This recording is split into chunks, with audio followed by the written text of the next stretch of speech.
So welcome back, friends. After that beautiful love meditation, we come to our verses for the day today. And for that, I have my two beautiful friends here, Menka and Vishali, who are going to take us on this journey ahead from here. So Menka ma'am, aaj kaun se wale karenge hum? We are doing the second chapter of the Bhagwad Gita for all those who have joined for the first time. We are trying to understand the main verses, right? So we all know the Bhagwad Gita now. It is basically Arjun who is hesitant in going forth into warfare with his cousins, and he's not understanding why he's supposed to stand against his own family, his teachers, his uncles, his cousins. And then Krishna is trying to remove all his doubts, all his apprehensions, right? So now we have reached the verse 58. Yes, 58 and 58. 62. Okay, let me just share the screen too. This is a very interesting and a beautiful verse. Yes, Vishali ma'am. Okay. Okay.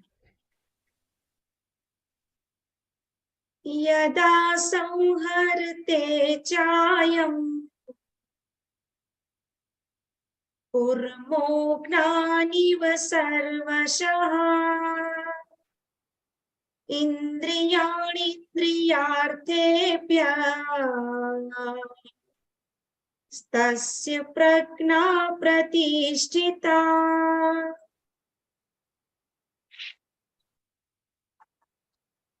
Thank you Vaishali ji, बहुत ही सुंदर गायन आपका।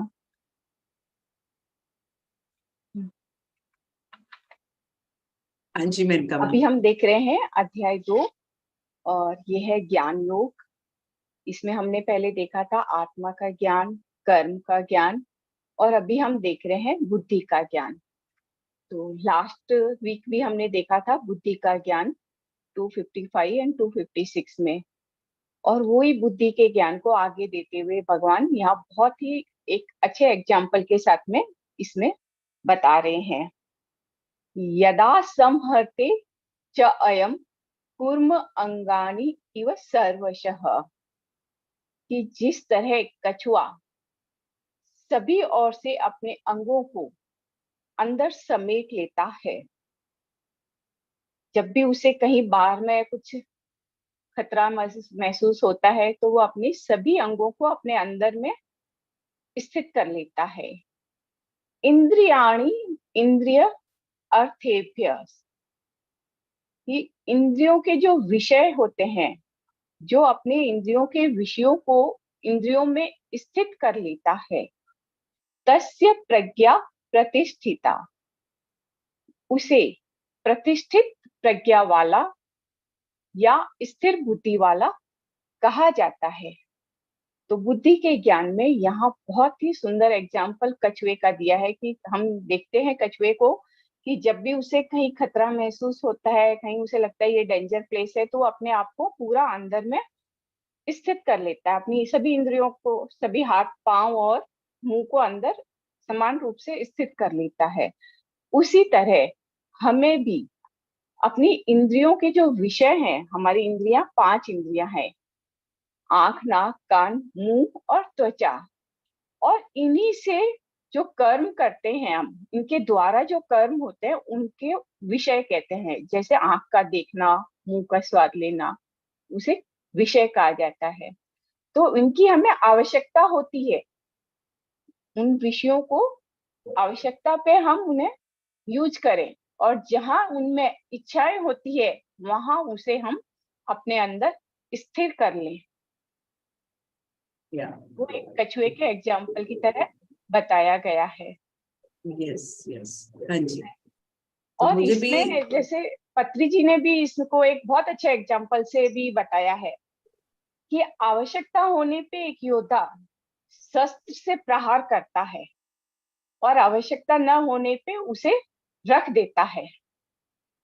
तो उसी तरह हमें भी आवश्यकता होने पे इंद्रियों को यूज करें और आवश्यकता न होने पर उन्हें स्थिर करें, और इंद्रियों को इस तरह स्थिर करना, पतंजलि योग सूत्र में इसे प्रत्याहार कहा गया है, कि अपने इंद्रियों को अपने बाह्य जगत से अपने अंतर जगत में स्थित करना, मोड़ लेते हैं अपने अंतर जगत में, तब हम अपने अंदर की सत्ता को जान पाते हैं कि हम कौन है, और उसे ही प्रतिष्ठित बुद्धि वाला कहा जाता है। तो ये हमें कछुए के एग्जाम्पल से सीखना चाहिए। Yes ma'am. हाँ जी मैम, वेरी ब्यूटिफुली एक्सप्लेन। जैसे आपने कहा, पत्री सर भी एक्सप्लेन करते हैं कि जैसे भूख जब लगी है, then only that time our taste should it functions, और बाकी सारे फिर स्लो डाउन हो जाने चाहिए. So we have to learn when to use our senses and when not to use our senses.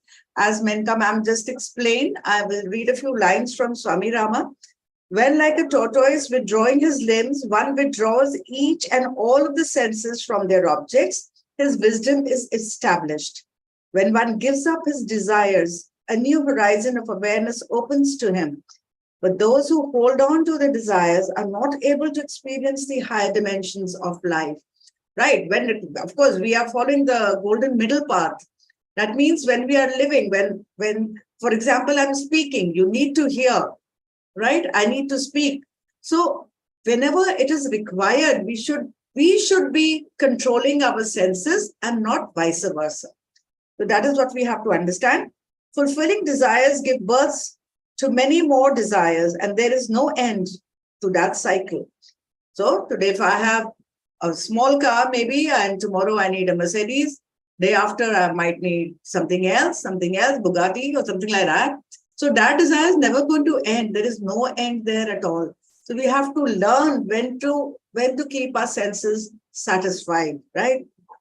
So once one learns to give up desires, however, he is elevated to the new step of experience. There is a mental law that if you give up what you have, you receive something new.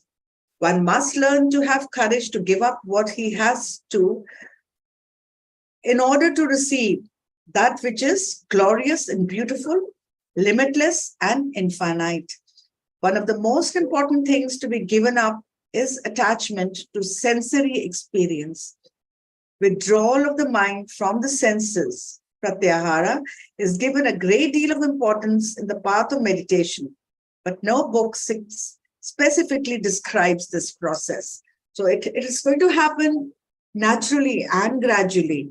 You understand? I mean, you will notice if you have been meditating for more than 40 days now, more than a month or two, then slowly, you don't unnecessarily see things and just start desiring them. You know what you want, and then you're okay with it. I mean, how much you want to eat, how much you want to shop. You're shopping. We don't get carried away, just going to the market does not mean we are going to come back with our wallets empty. We know what we want. We are very clear about it. And what we want, okay, we need that. But then we just don't get drawn by our senses. Right, Jagdish sir? Am I correct? But please add something here. If I might just add, Hanji, you sir. see, like Swami Rama also says, when we say we have to control our desires, the operative word here is control. When we try to control, it's kind of a regimentation. It doesn't work because we're trying to impose something outside. But on the contrary, everything emotional. Instead of saying using the word control, this is a problem of language. What we are talking about, we wish emotionally. Now, for example, the tortoise doesn't think I've got to withdraw myself. It instinctively withdraws itself. And what we are doing through meditation is precisely that. We become instinctive when a particular desire happens. That because if we try to will it, there's a fight between a will and emotion. Will loses.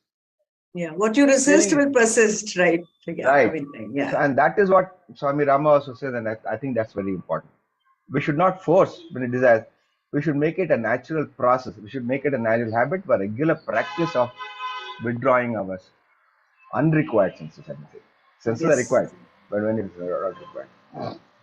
Yes, sir. Beautiful, beautiful, sir. So, Menka ma'am, next one is, I think this one. Yes. Hanji.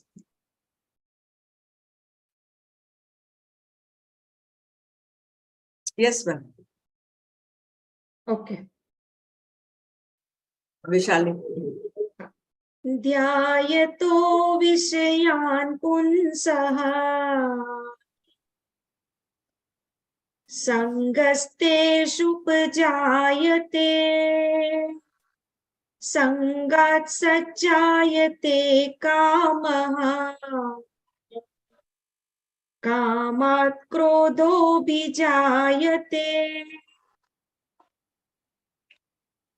Menka ji. Thank you. हाँ.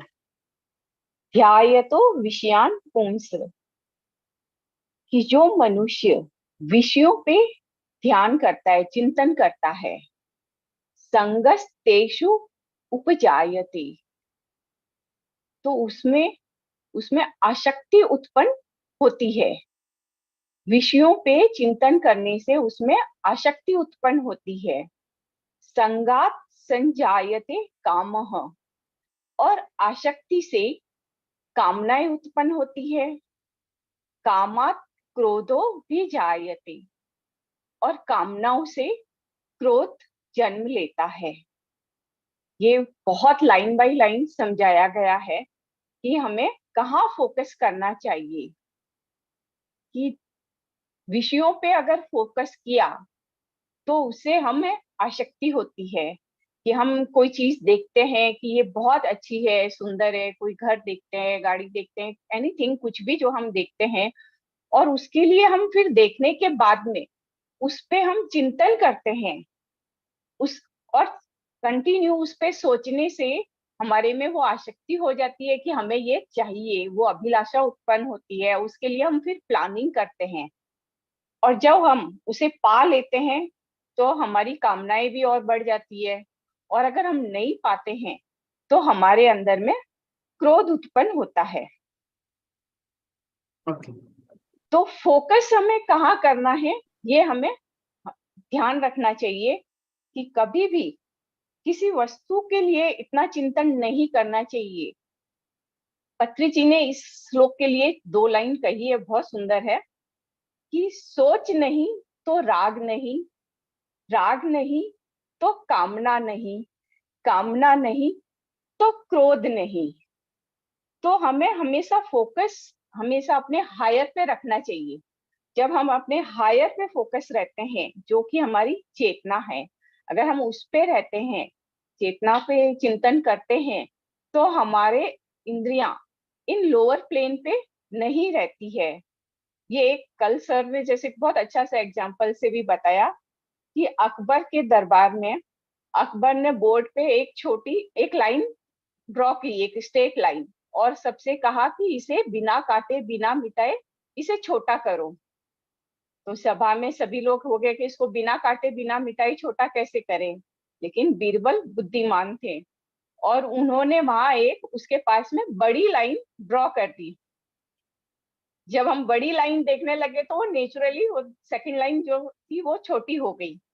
तो हमें हमेशा अपना focus higher पे रखते हैं तो फिर छोटा हमें नजर ही नहीं आता है कि है. तो फोकस ऑन ऑलवेज हायर. उससे Yes. हमारे क्रोध और सुख दुख सभी अनुभव शांत होते जाते हैं, स्थिर हो जाते हैं. Yes ma'am. Yeah, so nice. Your example is so apt. हम छोटी छोटी चीजों के ऊपर इतना अटैच हो जाते हैं. When we are attached and when we are not getting it, obviously it is going to lead to anger and frustration. So I'm just reading a few lines from here from Swami Rama because I really love this book. As a person contemplates the objects of the senses, अगर हम objects के ऊपर बहुत ज्यादा ध्यान रखेंगे, there arises in him attachment to these forms. Attachment arises desires, and from desires, anger is produced. And we have learned, we have heard, we have experienced that anger is basic cause for all our other problems. Once the anger is there, you're not able to think properly, you react, you mess up your relationships, you mess up everything around you. So we have to take care of the anger.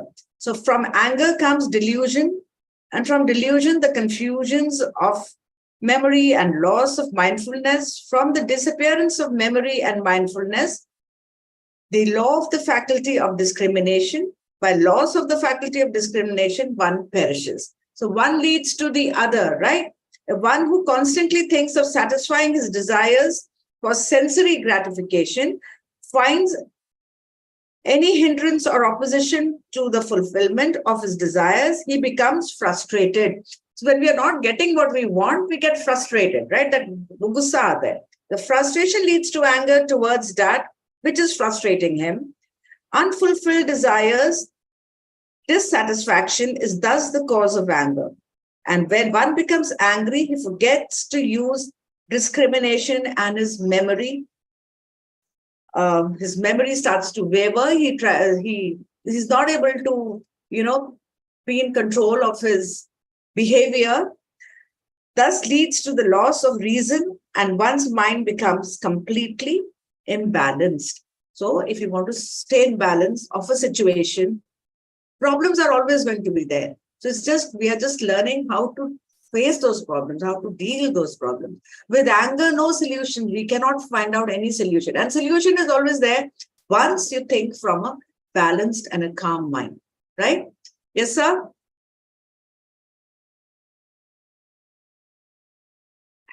Jagdish sir? Yeah. See, I'm reminded of a book by Paul Roberts. It's called Impulsive Society. And this largely refers to the American society, but holds good for all of us, I think. So Impulsive Society is about how we become so much interested in immediate gratification whenever it's something. And this is because of the way it refers to various things, mainly advertising, society, social pressure, so on and so forth, the target, so on and so forth. And how this kind of need for gratification, immediate gratification, makes us impulsive, and that impulsiveness again creates anger, and this has, like the cancer, it has spread all over society, American society. It has created politics, it has created financial, what they say, instruments, everything thanks to this. I think these people have to read this particular verse in Bhagwad Gita. That is all that is necessary. Yes, sir. So beautifully said, right, sir. So I think in the chat, there's Abhimanyu, sir, from Dubai. I think he's joined for the first time today. He wants to say something in Hindi. Sir, you're most welcome. Language is no barrier here. आप अपने आप को unmute कर पा रहे हैं? 1 minute. Where are you? He wants to say something, but I'm not able to. Can you unmute yourself? आप जरा chat में लिख दीजिए if you cannot. In fact, मेरे को Perfect. Yes, sir. नमस्ते, आत्मवंदन सभी को. हाँ जी, sir. I'll add a little bit of value to what I heard from Jagdish ji. नियंत्रण के बारे में जो बातें कर रहे थे, तो कल ही हम लोग इस पे चर्चा कर रहे थे कि गोस्वामी तुलसीदास जी आत्माराम दुबे जी के संतान होके भी वो गोस्वामी कैसे हो गए. जब तक वो जीवित थे तो उनके शब्दावली में गोस्वामी शब्द सिर्फ हनुमान जी या उनके तरह जितने भी अन्य देवी देवता थे उनके लिए प्रयोग करते थे. लेकिन उनके शरीर छोड़ने के बाद दुनिया ने देखा कि इनमें भी गोस्वामियों के गुण थे, इसलिए उनको गोस्वामी का पद दे दिया गया. एंड जो मेरी सीमित ज्ञान है उसमें मुझे ये समझ में आया है कि अपनी जो 5 ज्ञानेंद्रियां हैं और 5 कर्मेंद्रियां और एक मन, इन 11 के ऊपर जिसका नियंत्रण हो जाता है उसको जितेंद्रिय या गोस्वामी का पद मिलता है, और फिर वो पत्री सर की तरह लोक कल्याण में ही जुड़ जाता है. वो जो सर्वात्मा से परमात्मा में कन्वर्ट हो जाती है आत्मा, वो फिर उसके लोक कल्याण का कोई अंत ही नहीं होता है. बस इतना ही मैं ऐड करना चाह रहा था. आत्मवंदन सभी को. Mahadev. Thank you, sir. Thank you. Thank you. Yes, anybody else wants to add on? It's so nice when people open up and add their point of view also. So it's an open platform from everybody. आपको जो समझ में आ रहा है, नहीं समझ में आ रहा है, तो भी you can, you know, we are all moving together. Jasveer ji, I've got a few masters along with me. We are on the way to Haridwar and Rishikesh. Oh, From lovely. tomorrow onwards, I'll make you join a very young and a very enlightened soul, very mature soul. He's sitting at the back. Okay. So from tomorrow onwards, he'll be also a part of the session. Today he's just overhearing us, and he's like grooming himself to become a part of the family. Yes, thank you. So we are all together, whether, yeah. Yeah, 5 to 5. Yes. Please. So we get together on Sundays because most of here on this group are working. Yeah, this is only on Sundays. Only Sundays because we have an early start on weekdays. So yes, but the video is there on the group and then everyone repeats it on the weekdays, the meditation and everything. So fair enough. Then I'll invite them next Sunday. Yeah, that'll be more convenient for them. Yes, sir. Thank you. Thank you so much. So anybody else? Anything about the meditation today? Yes, sir. Yes. Today? See, today's theme of meditation was love, right? Yes. And I would recommend everyone to read a small book by Eric Fromm. It's called The Art of Loving. Now, where he emphasizes the fact that, of course, he is no more. He emphasizes the fact that love is not an action. It's not an activity. Love is a feeling. So the moment we think that is an activity, we look at it as an object. See, you already act upon an object. The moment you feel and realize it is a feeling, there's no object to love. So when there's no object to love, there are no conditions to love. Or there are conditions only to action. There are no conditions to feeling. And that is why if you talk about love, there's no concept of condition at all. And it's beautifully explained. And as you know, as we go to higher plane, nothing becomes stronger than love. And I say the higher plane, all that pervades is only love. It's a beautiful book. I recommend everyone to read. And of course, you can. So Eric Fromm, right? E-R-I-C. Yes. He was a philosopher who started an entirely new discipline called the philosophy of ethics in the universities. German, then later on in California Institute of Technology and so on and so forth. This whole new discipline called the philosophy of ethics was started by him. And he several books on ethics itself. And it's very interesting to discuss his own concept of ethics and so on and so forth. Thank you, sir. Thank you. Because here we do keep recommending books also. And at work, we always have one book which is generally running, among the teachers, and we are discussing. We did that nonviolent communication earlier. And as if now I've just told them to get this one. In other words, phrases for growth mindset, a teacher's guide to empowering students through effective praise and feedback. This is also a very cute book, which changes. It's a very small, very tiny book, but it has small, situations, Okay, I must take that, yes. It's a sweet book, but it just changes the words, the words change everything, the way you're saying it. It does, so yes. from a limited perspective to a little wider. So it's given, the typical age-old student, the way our education system works and how we can change those tiny things, very small shifts and changes, which changes the entire thing. And a connection between the teacher and the student with love and compassion, which is really, really required now, because it is drifting, it is drifting now. Children are also lots of factors, but yes, there is a big gap and a drift. The way we remember our teachers with so much of respect still, The minute that name comes, that that childhood fear still comes back. Oh, that teacher, that thing is there. But nowadays it's not like that, because education is becoming a commodity, and with this, thanks to media, that it's all exposed. Everything is exposed, and children also think they're just buying education. So that respect for the teacher, the love, in fact, that. You read autobiography of Yogi. I'm reading it for the third time now, sir. And every time there is something which I had missed earlier. So the relationship of Yukteswar with the Guru with the Parmananji, right? So with every small thing, we find it missing now among our students. So I think these small shifts, we have to make the first move. Even the teaching community is becoming very, very professional, I would say. So we also have to make a first move. All said and done, after all, it is a noble profession. So we have to give respect to that. In case you're just here to make money, then there are lots of other professions we can just move out. I mean, no one is stopping. So, but then, yes, when you've chosen to be a teacher, I think love and compassion has to be a little higher than our other gains. Yes, sir? Actually, there's another book long ago. It's a very old book called Teaching as a Subversive Activity.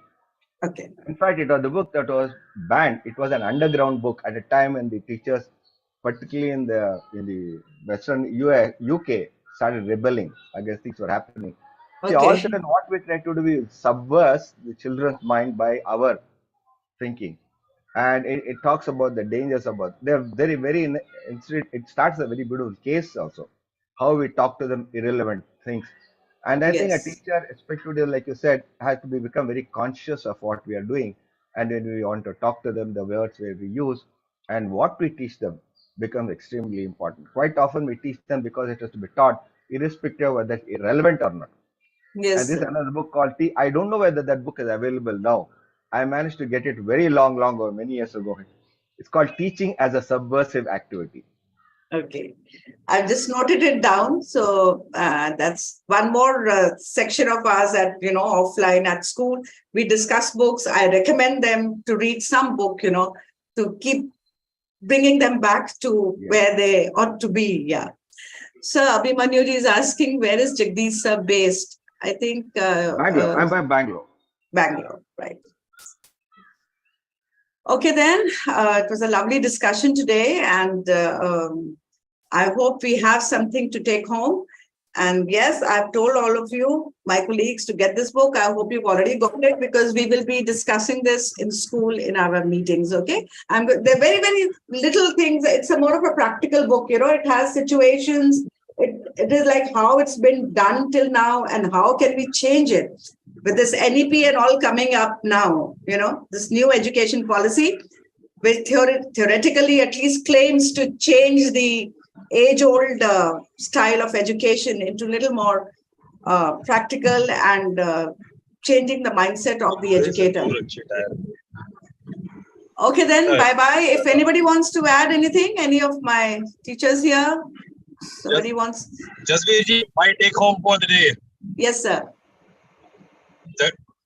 जी, जो जगदीश जी ने last में बोला कि प्रेम, जो असली प्रेम है, और जैसे जैसे हम लोग एलिवेट होते हैं या ट्रांसेंड होते हैं हायर लेवल्स, तो वहां पे कुछ भी नहीं रह जाता सिवाय प्रेम के. तो असली प्रेम में, जो सच्चा प्रेम होता है, उसमें कोई एक्सपेक्टेशन नहीं रहती है, ना कुछ रहती है.